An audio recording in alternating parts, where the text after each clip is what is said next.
Le XXIe siècle est le siècle de la communication. La communication est l'action de communiquer, de dialoguer, d'établir des liens, des relations avec d'autres, avec l'autre. Ordinateur, tablette tactile, lecteur MP3, webcam, téléphone mobile, téléviseur plasma, lecteur DVD, appareil photo numérique, moyen de transport motorisé, train, LGV, TGV, fusée.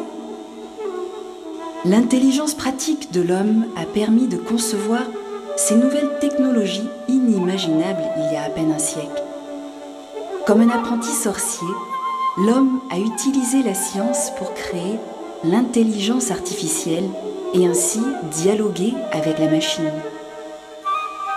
Aujourd'hui, plus que jamais, le c'est même, l'autre individu, l'autre groupe, l'autre société, l'autre animal, l'autre nature.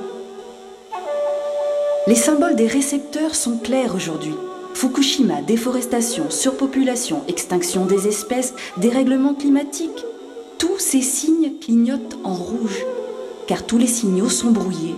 Communication n'est pas toujours information, n'est pas toujours progrès.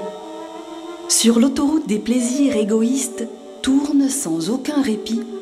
Communication, information, consommation, information, consommation, communication. Le dialogue est rayé. Un dialogue de signes se rétablit parfois malgré le diktat de l'image. Les nouvelles technologies mal utilisées peuvent menacer la vie privée des hommes et les manipuler par l'intermédiaire des publicités.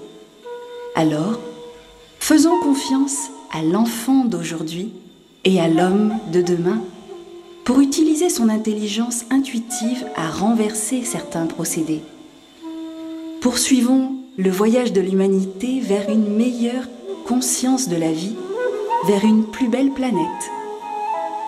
Comme le dit le proverbe, afin de percevoir l'infinie valeur de toute chose, nous devons à la vie une attention pleine et entière.